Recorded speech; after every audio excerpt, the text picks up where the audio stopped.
As you can see, we got three talks today from our for our network event. The first one's going to be on something on everybody's mind: quantum leap in education, generative AI and ethics, and the changes for higher education.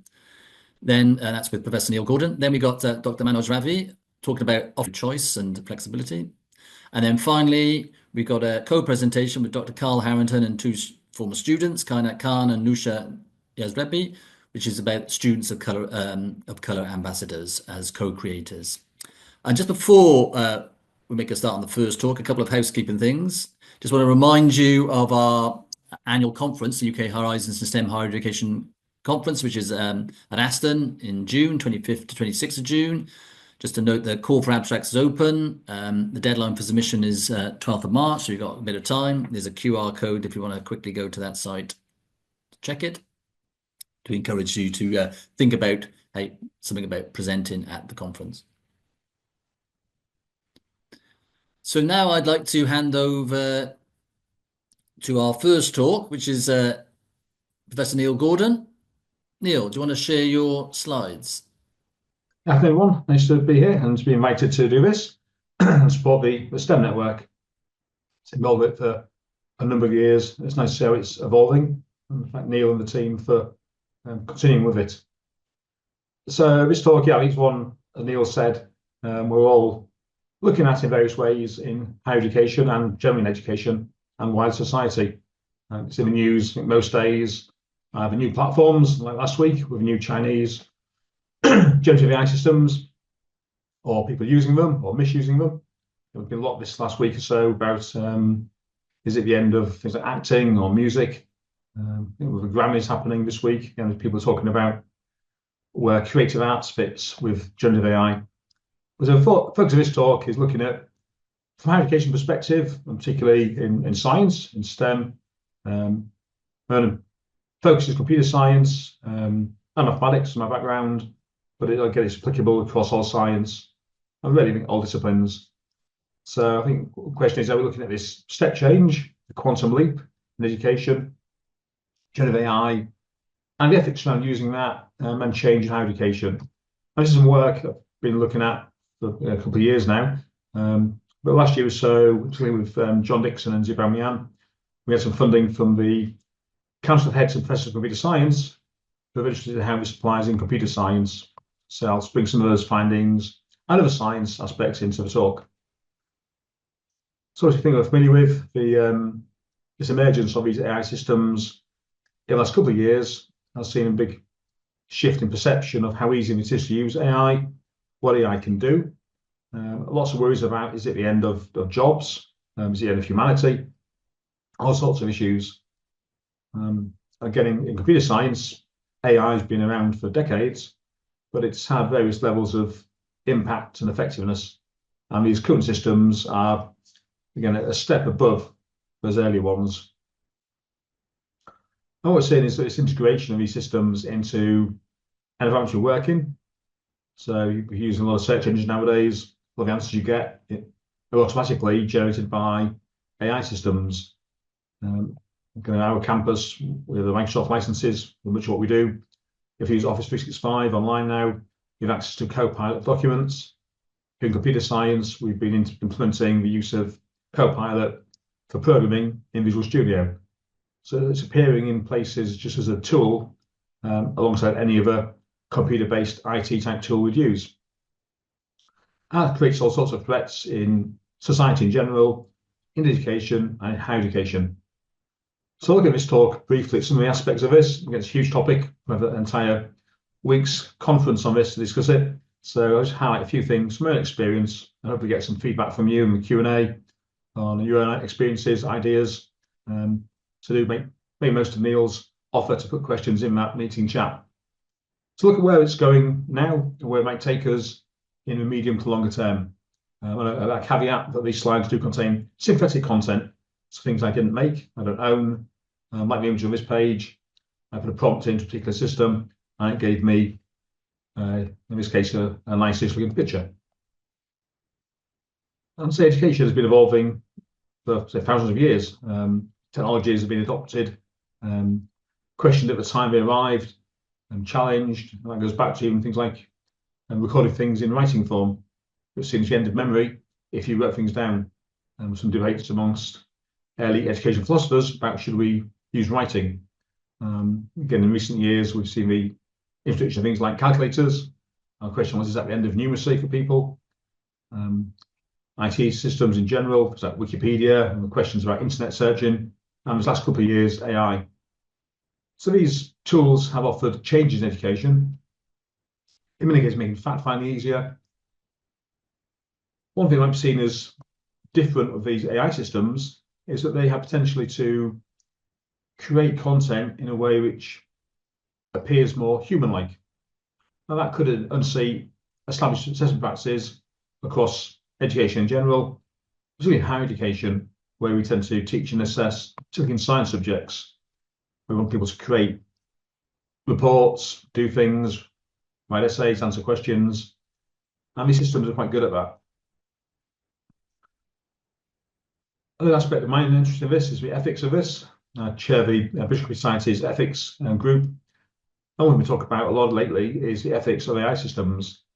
And in general education, we think about how we educate students to use it, how we use it ourselves, how we manage to deal with these kind of foreign issues like copyright. If I use generative AI to create content, whose is that? The AI didn't create it itself entirely. It collected it by scraping lots of other content from elsewhere, collecting it together and returning it.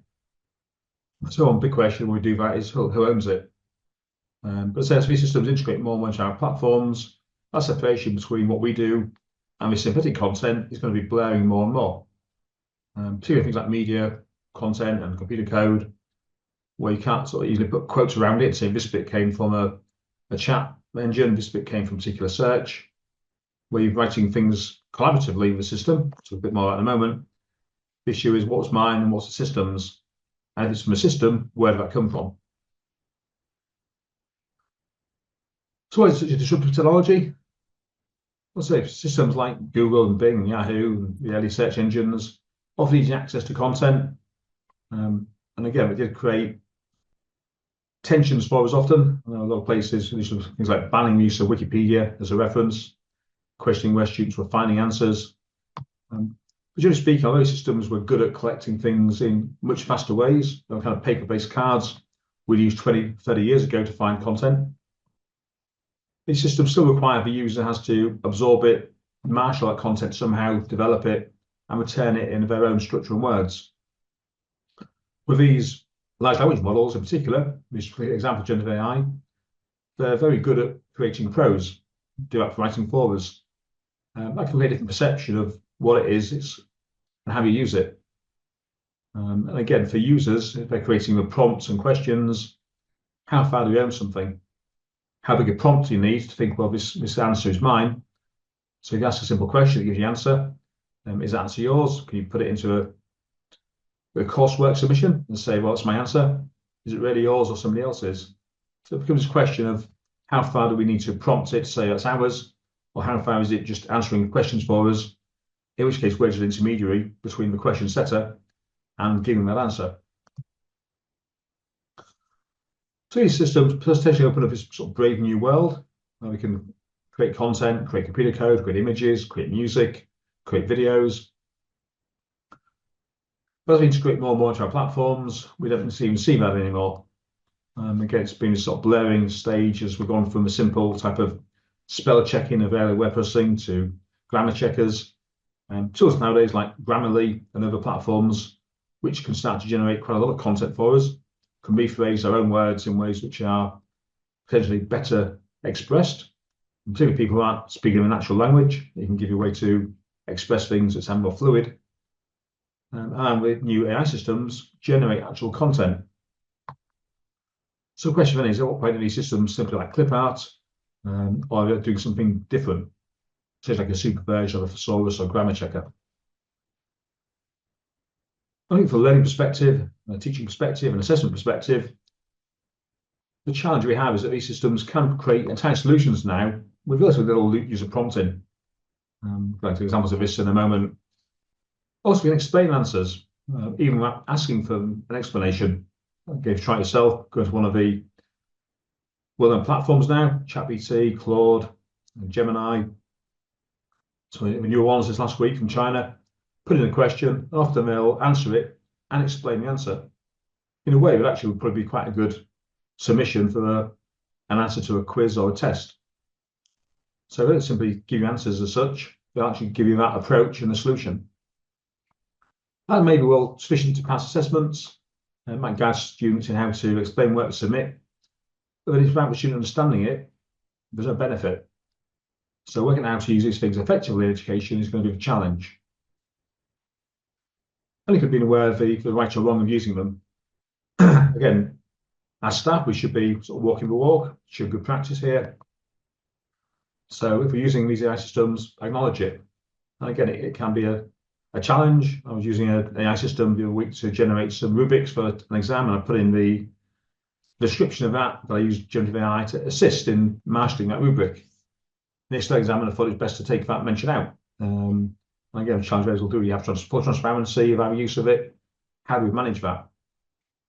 Equally, AI systems can create answers that are maybe right or wrong, but even wrong ones can be plausibly correct. And a student may not make the right judgment. I found that myself the other week. I was giving students advice about could use calculators to answer some questions in a computational thinking module that I teach. I said, well, yes, you can use calculators, you can use other tools. If you want to use ChatGPT, that's okay as a tool, but validate the answer, check it. I did an example myself just to explore that. And the example I did was converting a decimal to binary and back again. It wasn't a huge decimal, but interestingly, the conversion from decimal to binary was correct and well explained. And conversion from binary to decimal was well explained and looked correct, but was wrong. It had changed one of its own outputs from its earlier answer, given this binary sequence. It was like 24 bits long, so it wasn't huge. And randomly it changed the 8th bit from a 1 to a 0. So the integer answer it gave at the end was incorrect. So you got students to share, well, look, the explanation it gave of how you work it out was correct. What it's done is wrong. Rather like a student. So if you think about how we use these tools, how we think about the tools that can support inaccurate answers. So the students need to learn about validating answers and using them to support what we do, but not simply accept the machine's answer as correct. Also be aware of the issue we have of fairness and equity, but given that some students are paying for better AIs, for pro versions or ChatGPT Plus, for example, others can't afford that or choose not to. And so the amount a student get using AI might reflect their financial background and available cash, not ability. So again, there's ethics around that. So in practice, we think about giving students the skills and ability to use this, give them the way to understand how to use that as professionals in the future. When we graduate, it will give us new opportunities and threats, and how we can use that in practice. And again, I'll put a link in the notes. I'll put a link later on. The BCS, we're looking at how we can live alongside AI and address the ethical challenges of this. We did a survey of professional computer experts. So experiences here at Hull, some recent examples. We're using Copilot and Visual Studio to teach programming. It can be a challenge. Even in lectures, you start showing students what to do, start trying to answer a problem in the code view, and Copilot says, "Hey, just to solve this problem, here's the code for you." So you have to turn it off sometimes, so you can explain the plan for students, and then when they're using it themselves, guide them how we use it effectively. What we did find was that if you use Copilot and prompted it with the sort of questions we give our students in labs to learn to program, Copilot can answer about 70% of it fairly quickly with little prompting beyond what we gave the students as prompts to answer. And increasingly students using it more and more without necessarily stating they are. So undergraduate and postgraduate, I've supervised some recent PhD students. They're given time plans that clearly weren't written by them. For example, they referred to, you will do this in month 3 and 4. So I chat with students about the use of it. So it's fine, does it help you with wording and to brainstorm? But when you get the answer out, look at it, think about it, make it your work. So you change the your to my at least and think about what it said. So increasingly we're seeing that students, the workload, managing what we do, and just being thoughtful about it, that's an issue. They're not doing that. They're just handing these things in. We're seeing that example in undergraduates where we hand in templates, which the AI system have created, even down to the point of saying, insert your name here. And colleagues Hill, a data science and AI institute. It's a lot of postgraduate teaching. A lot of their work they do is in other science areas that use AI, like physics, chemistry, biology.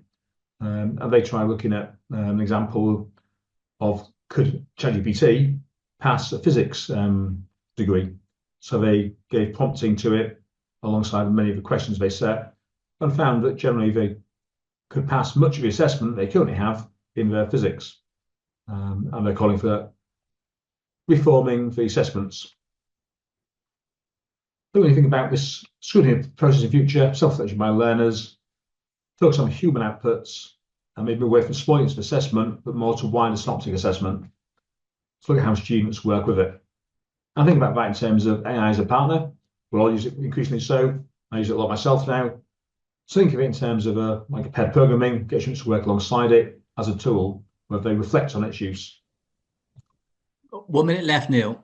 Okay, so finally then to finish, as a tool set for generative AI in teaching and learning, I think the key thing is to acknowledge its use by us in creating content and giving students guidance on how they should do it themselves. Designing for its use with new suitable assessments that allow for that likely use by students.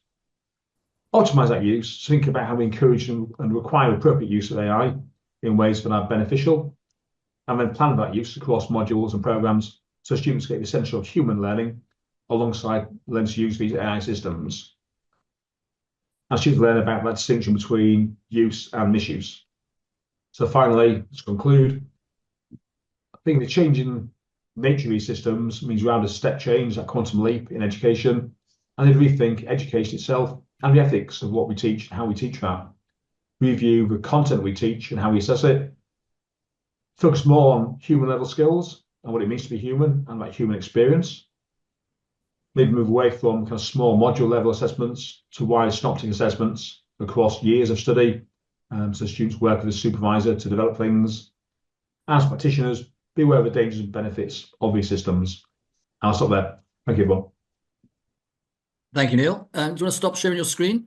And we'll, if you've got any questions for Neil, if you can put them in the chat, there's a lot to think about there, and we'll come to them at the end. But now I'm going to hand over to Manoj. Is it better now? That's presenter view now. Thanks, Manoj. Over to you. Thank you very much, Neil. Yeah, good afternoon, everyone, and thanks for coming along, and to Neil as well for inviting me to give this talk to this network meeting today. So I'm Manoj Ravi, and I'm at the School of Chemical and Process Engineering here at the University of Leeds. So over the course of the next sort of 10 minutes, just want to talk to you about something we've started to trial in our undergraduate chemical engineering labs, so the concept of flexibility. And really looking at this from a student engagement, student ownership perspective, and how we can increase that as part of the lab experiments that we do here at Leeds. So just a very basic introduction on the significance of labs and for all of us really as STEM educators more broadly, that we look at this as the opportunity to provide our students with a hands-on learning experience and kind of bridge the theory with the practice. Having said all of that, though, when we think of, at least within some of the engineering programs, and here at Leeds in particular, at how some of the labs are operated in terms of the ownership that we give to students, we did think that we were not fully aligned with what some of the guidelines say. So, for instance, I've quoted here the American Chemical Society's guidelines for bachelor's degree programs. Now, this is, of course, written specifically for chemistry, but can pretty much be translated to any of the other STEM subjects as well. So as you can see there in that quote, it is an attractive opportunity for inquiry-driven and open-ended investigations, for independent thinking, critical thinking, and a perspective of chemistry as a scientific process of discovery. So the reason I've highlighted some of those bits in yellow there, so inquiry-driven, open-ended investigation and process of discovery, were some of the things that really resonated with us when we were sitting down here at Leeds and thinking about our undergraduate program, but more so in the early years of the program. So say level 1, level 2 of the chemical engineering program. Usually as you go higher up, and I'm sure this is the case with other institutes as well, say for instance, when the student is doing a research project, there's fairly a high degree of autonomy. Of course, we still have a project supervisor overseeing things, but the student does get a significant say terms of designing experiments and things like that, which unfortunately does not tend to be the case in the early years of the program, specifically say year one, which might be the first experience for some of these students in the labs, depending on whether they got a taste of it at high school or foundation year or things like that. So it was that divide that we were trying to address here at Leeds. Say early years of the program were fairly prescriptive in terms of our lab sessions,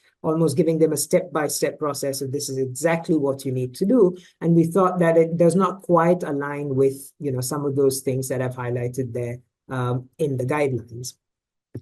So really going back, and we saw that this is not just a Leeds problem, or potentially not just a UK problem in that sense, but it's been more widely reported in the literature as well. So looking back at this review, which was published, a systematic literature review on practical work in science education, they did quote that about 34%, so a good chunk of the publications that they looked at did identify the limitations with this kind of highly prescriptive cookbook style of doing lab experiments with students. So it's extremely descriptive.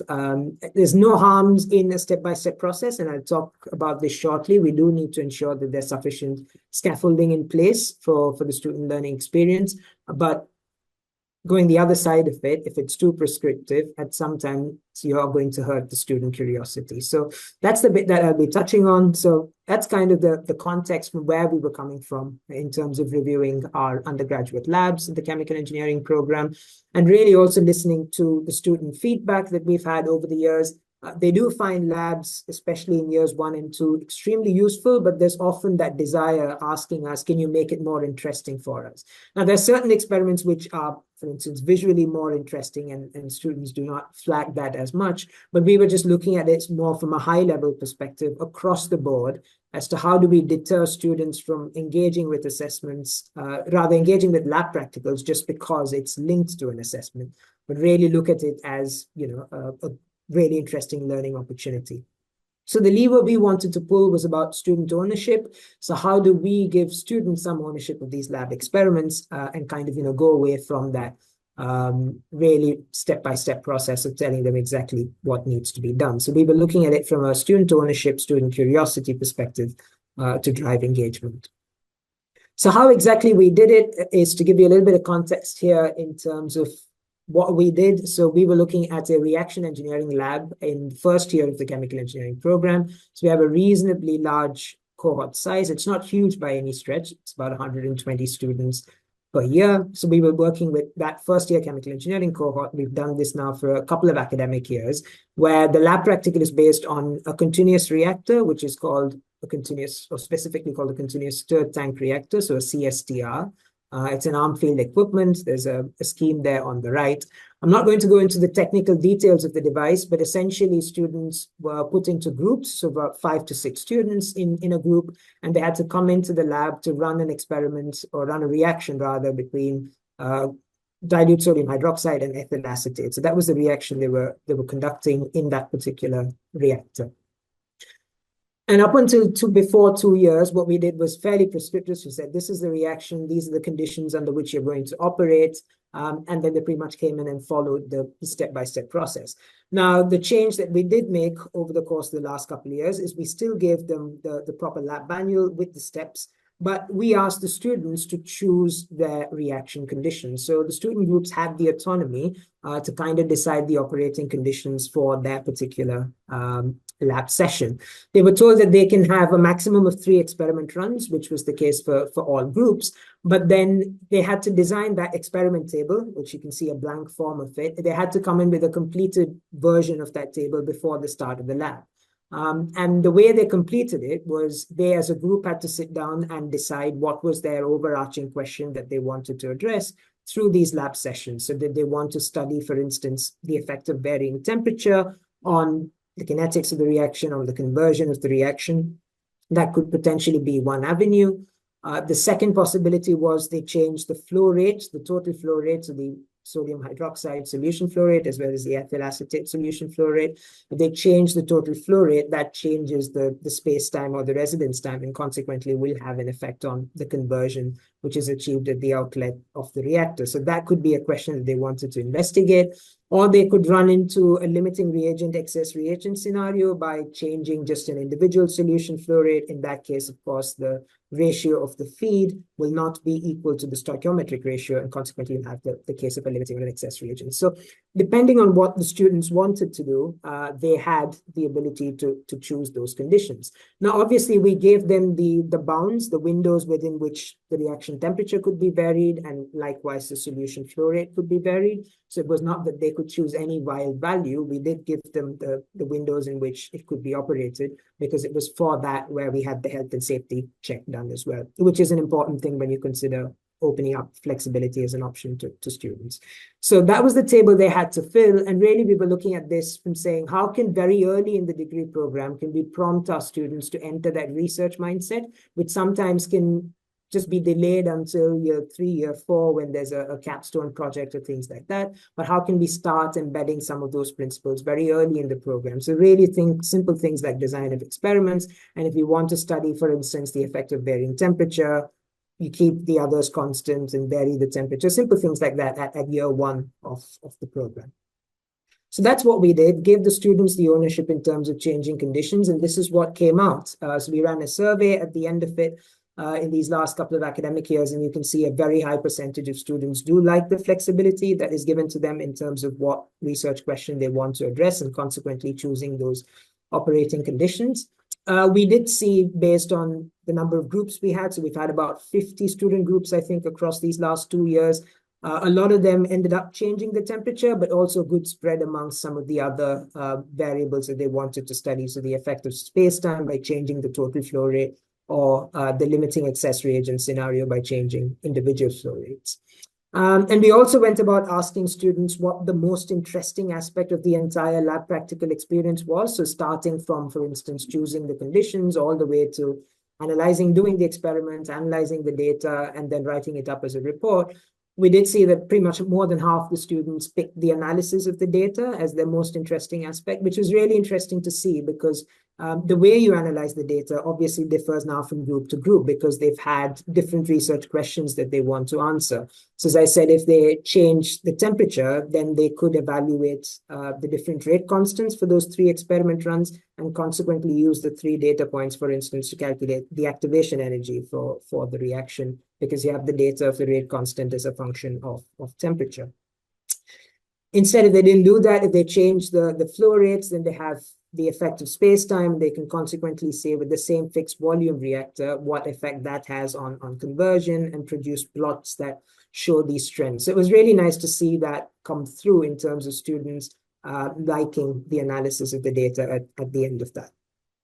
So those were the findings from the survey, but I also wanted to quickly touch on some of the educator notes, which were important points for me when I reflected on how the activity has gone over the course of the last couple of years. So the first thing is, by asking students to choose these experimental conditions, you give them that, you give yourself really an opportunity for giving them feedback. You know, it's a quick way right at the start of the experiment to have a discussion and see if there are any potential misconceptions, and to talk to them about the rationale as to why they decided, you know, to go with a certain set of operating conditions. Likewise, there's strong literature evidence to say that it's always nice to have pre-lab material before they come in. So in this case, it was a video of how the equipment looked like. It was fairly short, less than 4 minutes, but it also relieves some of the anxiety which can be there for students when they come in and straight away see a new piece of kit, and they know that they have to operate it under a certain set of conditions that can potentially result in some anxiety. So just having a look at that video where the equipment is taped and they can see how it works is particularly useful. We also took the time to explain the methodology of the data analysis for the different combinations before they came in. So depending on whatever experiment they ran, they should have been given the information in terms of how the data needs to be processed and what can come out of it. And I think the final thing is the overall structure in terms of where this lab practical was embedded. The overall kind of approach we have on the module is to follow a problem-based learning approach, and kind of having that as the overarching thing within the module helps to embed a lab practical session where they're also thinking about solving a problem potentially.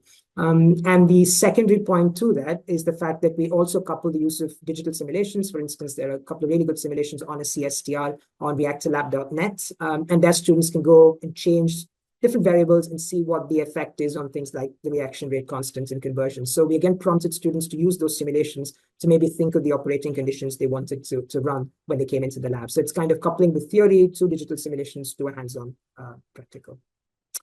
So on to my final slide then, as a result of doing or performing this intervention, we've seen that it does help preserve that student curiosity, which can often be lost when lab practicals are overly prescriptive. It's reflected in both the quality of the student submissions in terms of their eventual summative piece, but also in terms of engagement during these lab sessions. And that's why I talk about that entire sort of 4-step of the cycle. So starting from experiment design to doing the experiments, to analyzing the data, and then eventually writing it up. Our emphasis was to try and engage students in active learning across all those 4 phases and not just let them be passive learners. And in terms of going forward, the final thing, something in the pipeline and we're trialing to do this year is something that we also asked them to pick, which was the least interesting aspect of those 4 different things. And writing up the report ended up being the most polls. About 44% students picked that as the least interesting bit. So we're trialing flexibility now in the format of the submission that's in the pipeline for this academic year. So they could either do a report or a recorded presentation, considering that they do write a number of reports across different modules of the program. And coupled to that, we want to provide formative feedback. So if they're 2 weeks, if they're working to a 2-week deadline, they could show us work 1 week before the deadline, get feedback, and consequently feed forward into their summative submission. So potentially interventions that can make up, that can make the writing up or recording a bit more interesting. So yeah, those are the things going forward. I hope you found that interesting, and I'm happy to take questions at the end of the session. Thank you very much. Thank you, Manoj. If you could stop sharing your screen, we'll move over to Carl. Okay, thank you very much for inviting me here today. So I'm going to talk about our Student of Colour Ambassador Scheme. This is a poster that we presented at the Horizons conference in June, and this is the work from the university saying, when I was asked to present it, I wanted to make sure that the students that were involved in putting the poster and the work together were a part of this. So I'm pleased to say that I'm joined by Kainat Khan, who was one of the students that was involved in putting this work together, and she'll do part of the presentation today. And I'm also joined by Nusha, who's one of our current Student of Colour Ambassador. Kainat herself has now graduated from UEA. So our Student of Colour Ambassador Scheme at the University of East Anglia. So I'm sure that most of you, or probably all institutions here, have got an access and participation plan that's been written, and there are various targets in that access and participation plan around reducing or eliminating gaps within certain groups within universities. One of those for UEA, the current APP, is to reduce the non-continuation gap for students from underrepresented groups, focusing on mixed ethnicity and Black students. So the university did some research initially with students to see what it could do, or what could be put in place to maybe help support these students, and hopefully which would also help reducing this gap as well. And the students fed back that UEA could do more to embed even student belonging for some of these groups. So the students fed back they'd like ways to kind of like meet each other more, maybe kind of like other different things as well. And so based out of this research and funded by the APP budget, the Student of Colour Ambassador Scheme was set up. So the scheme itself is run through the UEA Student Union, and but they also is supported by an academic member of staff within the school. And for the School of Biological Sciences, this is myself. And the soccer roles were set up within a number of schools, the bigger schools at UEA, but because some of these smaller schools only had relatively small numbers of total cohort. But the idea is that those bigger schools would also be supporting some of those smaller schools as well.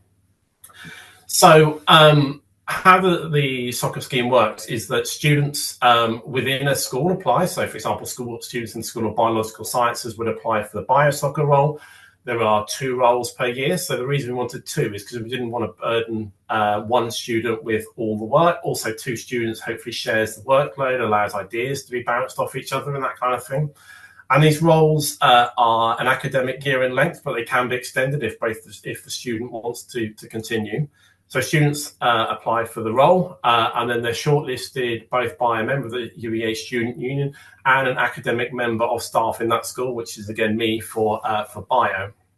And so these roles, they start in like sort of like late summer academic term, so kind of sort of like June-ish time.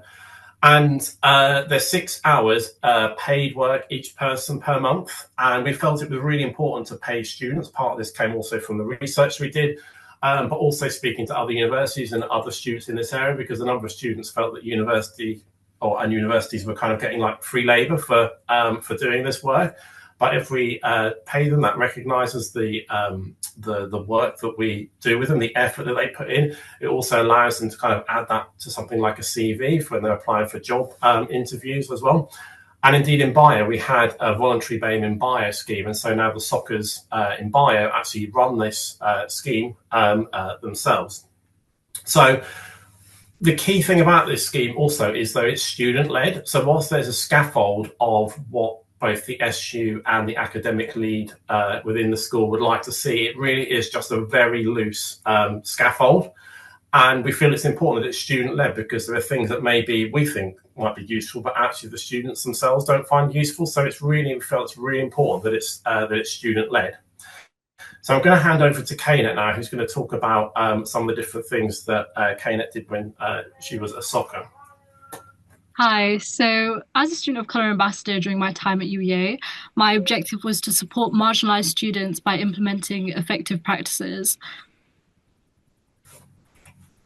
So I took over the voluntary group, as Carl mentioned, which was called BAME in Bio, which was created to provide an environment for students to share their thoughts and experiences on racial inequality within university and within the School of Biological Sciences. So this group was basically the framework, and it was essential for liaising with BAME students to assess their needs. Students felt empowered to be a part of this group to help manage their negative effects of discrimination and safely challenge it where present. So we did work with the student union, and the student union often provided training on key skills such as how to run a successful event and public speaking tips, which were instrumental for us as student of colour ambassadors. Obviously, I wouldn't be able to do this talk without that. And there were also key performance indicators that were set for us as student of colour ambassadors.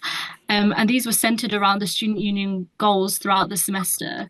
So some of these goals were activities around settling in and meeting with others, sharing with others, so sharing and linking to other schools and student of colour ambassadors, and also celebration and legacy.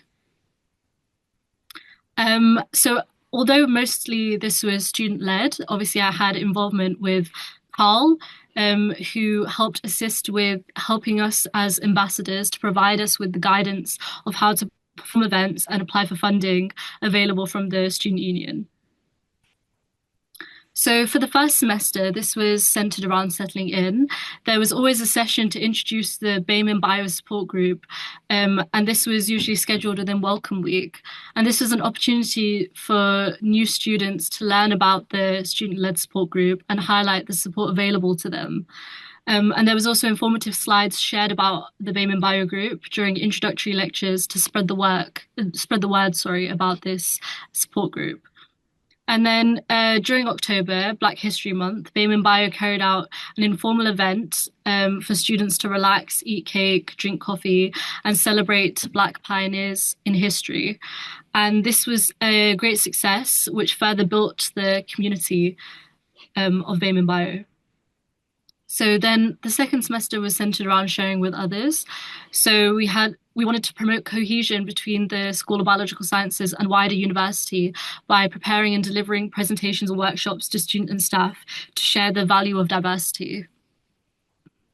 So in collaboration with the UEA Biochemistry Society, we delivered an open discussion to help decolonize the science curriculum. This workshop addressed roles in the scientific community that played a part in colonization and allowed for the important discussion on why the curriculum should be decolonized, which I believe is often overlooked within science subjects.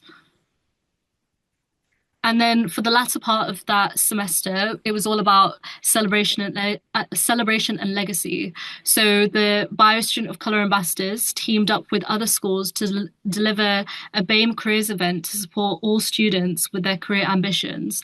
And we highlighted employers that prioritise inclusion within the workplace, as well as pointed out the careers resources available at UEA, such as Career Central.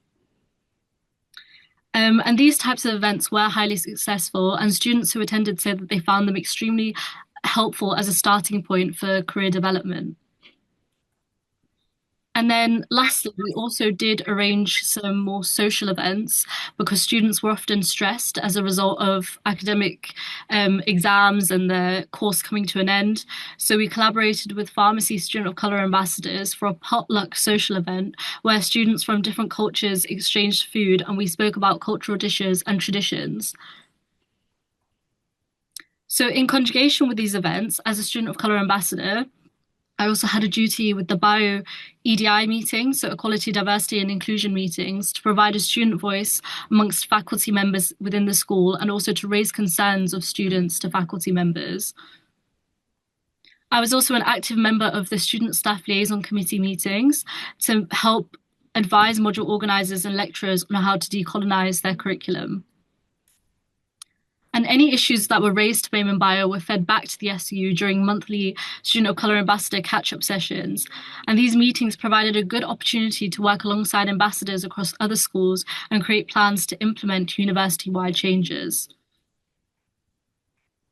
So we've talked quite a bit about the work the Bio Soccers do, but just to kind of give you an example of something else that one of the soccer groups did from another school. So in the scientific literature, images of skin conditions tend to concentrate on those with white skin, and often these skin conditions or illnesses present differently on different coloured skins. And so what the Soccers did is they asked and had the teaching content to include the same skin conditions shown on different skin colours. So what we want to just do now is talk about what works and some challenges with the scheme. So what works? So as Kana said, there's a student voice within the Bio EDI committee and with the student union, and also within the academic members of staff at UEA. They help to shape. They've helped to shape some of the curriculum. They have provided a supportive and welcome atmosphere for the new students, particularly during Welcome Week, where they have like a stand and activities as part of the Bio Welcome Week induction activities.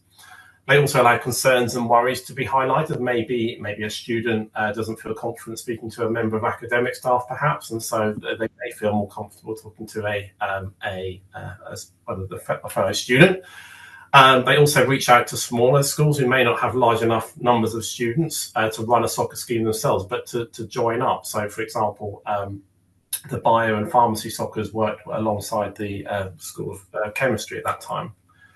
So there are some challenges and stuff with the scheme as well. So one of the biggest one is the turnover of students as they graduate. So we want all our students to be successful. We want them to graduate. That does mean in possibly 3 or maybe a year longer, they will leave. And so it's important to try and bring on that next generation of students and to maintain that legacy as well, so you don't lose momentum with the work that's happening.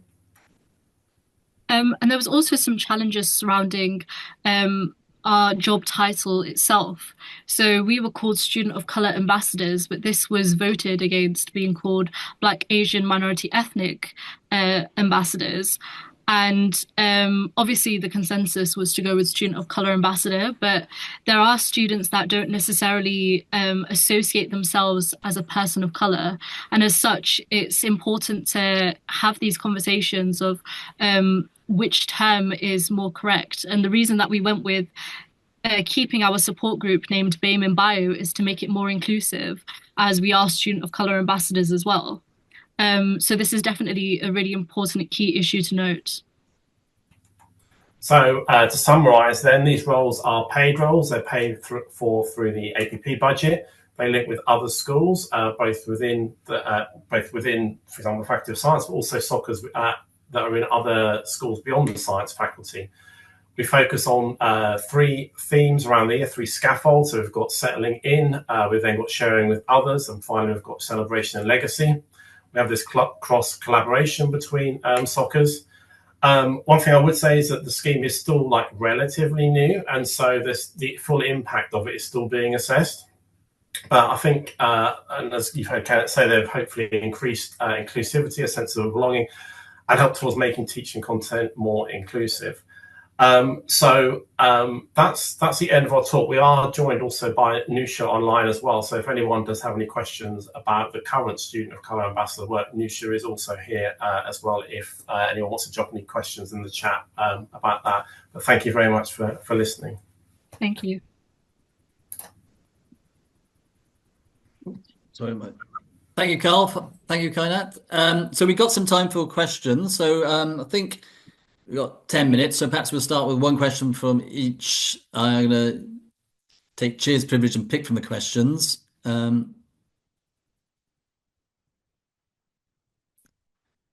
Rich Pyle, do you want to ask your question? If you're still with us. Yeah, sure, can do. So yeah, hello everyone. This is just a question for Neil about applying or working with students that are using large language models at the same point at they're learning their programming. I teach coding for first years in engineering, and I'm very undecided at how useful a tool it is for the learning experience. I don't know if there is an answer at this point. It feels like a big experiment. We don't know how well people learn with LLMs. But I was wondering what Neil's view on this was. Yeah, as you say, I think it is a big experiment. So I think a lot of AI systems are in that sense. We've been released without knowing how it will impact things.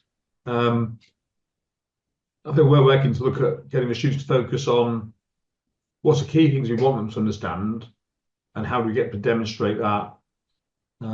Whilst recognising in practice, our students going to be professional developers, it'll be a tool they'll use alongside other things they use.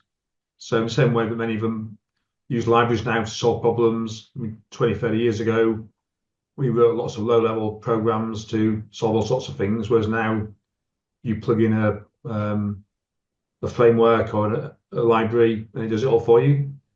So that's been going on for a long time. I think the challenge is that if we don't show them how to use it properly, they'll use it improperly anyway. And they are getting very good at say they can do a lot of programming problems quite well. I think one thing is to show them where it goes wrong as well, though. So, for example, a lot of students use them to do things like generate tests, but it's quite bad at generating tests because it will only generate sort of tests based on what you give it.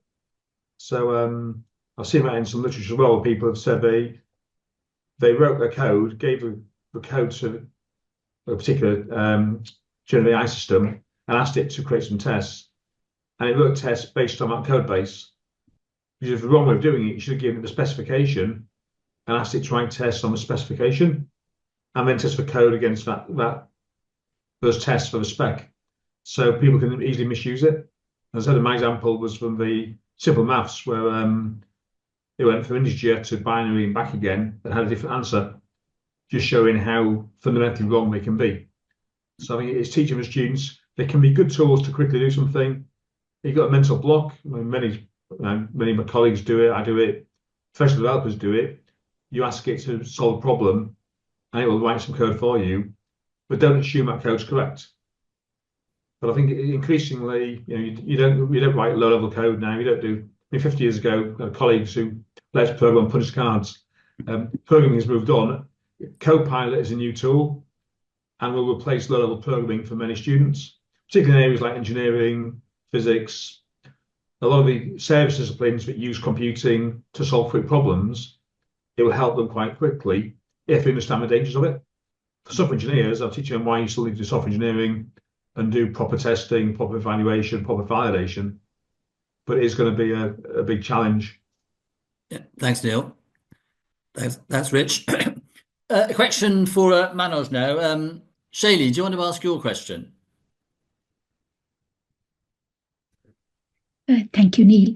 Manoj, I just wanted to know as to what are the reasons why are students reluctant to write reports when it's such an essential skill for them? Yeah, a very good question, Sherry. Thank you very much for the question. Yeah, I think it comes from potentially multiple different factors. So the practical that I was talking about takes place in the second semester. I do not know if there's a little bit of hangover from the first semester where they've potentially done a few reports as well. And usually, at least in our program, and I think it might translate to a number of other programs elsewhere as well, a number of reports, for instance, tend to outnumber a number of presentations or other such submissions. So usually report writing tends to be the most in terms of coursework. One. Two is although the experiment was done as a group, the report was submitted individually. So it was still at the end of the day an individual piece of assessment. I also got from some of the comments on the feedback form saying there was a little bit of trouble trying to gather, again, because we're talking first year students in terms of writing the introductory text, in terms of collation of resources, looking at the literature, and specifically professional engineering skills, where they thought basic things about literature review and writing up a synopsis and things like that. So maybe that also points to us having to see how we can improve that offering to our students to ensure that, if it's more, we're doing too many reports and we could use, for instance, some of the spreadsheets that Neil suggested in the comments box, which is what we're trying to go towards, the use of an electronic lab notebook, for instance, this year. But of course, we do not want students to not write reports also and lose that value-added skills. So so those are some of the things. Alice, do you want to ask your question about the assessment? Because often students try to seek the path of least resistance and least assessment. So there's a common theme in these questions. So Alice. Yeah. I was just wondering if I wasn't surprised to see that most of them chose the temperature experiment, because at least at the face of it, that looks like the easiest one to do. And I think they often feel that they will get a better mark if they choose the easiest one. And we've seen that when we've done similar things. So I wonder if there's any way you could slightly engineer it to encourage them to seek the more difficult, perhaps, questions. Thank you very much, Alice. Again, very good question. And yeah, I had this in mind as well. Although with temperature, there's one added thing. I think it's to think the most easiest experiment to perform. I certainly agree. But in terms of their report, it does add a certain increased workload, if you like to call it, because if some of the other experiments they run, they cannot find the activation energy, for instance, in that case, but they can. Although the rubric is set up in a way where I can't penalize, because again, there's the flexibility in conditions, we're not going to penalize anyone for not finding that. But yeah, there is that added possibility that you can calculate the activation energy if you're varying temperature, unlike the other experiments. So there's an extra data point there. But I fully agree that most students, let's say, will go down, the easiest possible path to do it. One thing which we are thinking, and this year is the point that I mentioned on the scaffolding in terms of introducing the lab experiments. I'm trying to maybe take a more proactive approach there in terms of discussing these different, avenues in terms of what we can do there to see if we can, nudge students to take some of the more, quote unquote, difficult experiments, because I think that is something, which we could control. But beyond that, of course, we'll have to see what students end up taking. Thank you. Take a privilege to ask a question on the last presentation. We have a similar sort of ambassador scheme at Kingston in terms of actually, students from underrepresented backgrounds, but a lot of their focus has been actually working on the curriculum. So it's quite interesting that you were doing a lot of extracurricular stuff and the sense of well-being and all that. So that was very interesting. But you did also mention that you had some involvement in terms of curriculum development, and I just wondered, how powerful your voice and what fora were you included and what powers, how did did you feel that your suggestions were acted upon in terms of decolonizing the curriculum or making some changes to the curriculum to make it more inclusive or representative? Yeah, I would say that I did definitely feel as though I was heard. Like I said, I had involvement within two of the different meetings, the Equality, Diversity and Inclusion meeting and Student Staff Liaison Committee meeting.